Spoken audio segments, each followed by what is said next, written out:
back. You read your Sunday Free Press last Sunday and then again today. You know there is a lot on the drawing board for the city of Detroit in projects and development around, especially around downtown. Very happy to have with me the guy that gets to write so wonderfully about all these topics for the Free Press, John Gallagher. John, thanks for being here. Happy New Year. Happy New Year.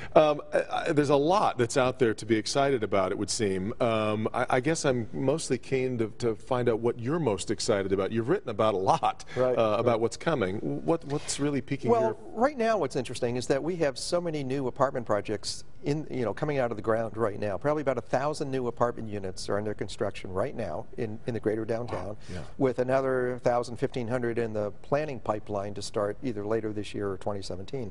So probably in the next 3 years we'll have another 2,000, 3,000, 4,000 people living in the greater downtown Detroit, just based on what's happening right now. Well, we really have seen for some time a market that can't quite keep up with demand. Whatever the occupancy rate is, somewhere in the high 90s.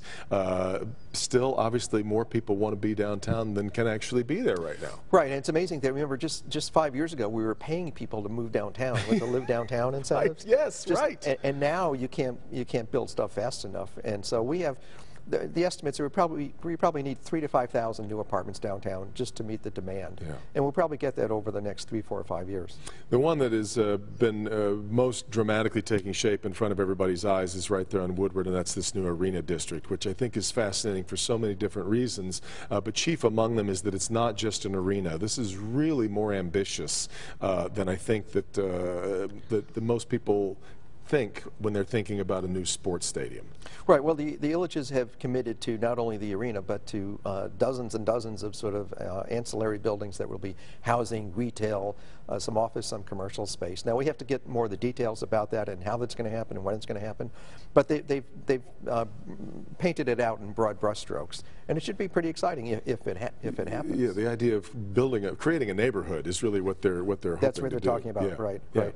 The M1 rail line we've seen is a little slightly delayed.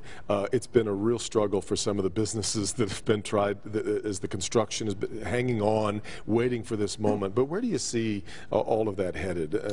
Well, I think the big question at the end of this year we'll have to vote on whether to fund a regional transit system, which would be bus rapid transit throughout the region. That's probably coming on the ballot in November. Yeah. It appears that'll happen. And the big question is, are voters going to approve that? And I think if they do, then over the next 10 years we'll see a pretty major bus rapid transit system built throughout the region, and then that I think will be the real benefit.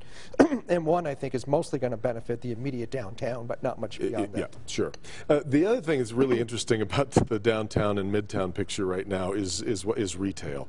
We've all of a sudden gone from a place that had almost no retail not that long ago.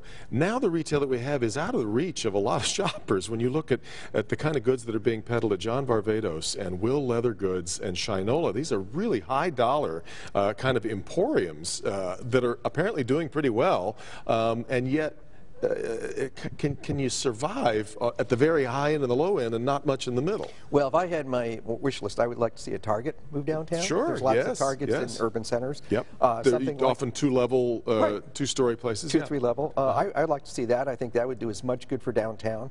Maybe some more grocery shopping, a hardware store.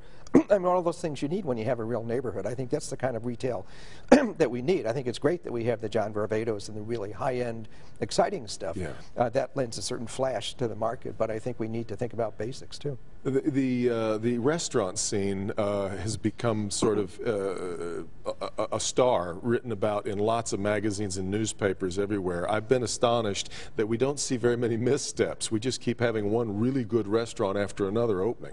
Yeah, I'm amazed too, and I think that's really, I think that goes to the local food movement here in Detroit and the rise of Eastern Market as sort of the centerpiece of that, and all the urban agriculture and all the urban food entrepreneurs. I think that's been a real strong point for Detroit. Lastly, though, you've had this ongoing worry that we somehow have to fold these stories of success in and integrate them with what's going on in the neighborhoods. Are you seeing any success in that area? Well, in fact, I think that is a real concern, and I think the success downtown over the next few years is going to fan that debate even more about who's benefiting. I think you're also going to see more complaints about parking. Parking's going to get tougher than it already is. And so this is not sort of an unalloyed, wonderful story. There's going to be some blowback on parts of it.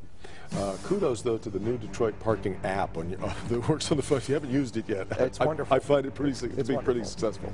John, thanks very much. You bet. We're looking forward to what happens in Detroit in 2016. Meet the Press coming up next. Have a great week. We'll see you next time right back here for Flashpoint.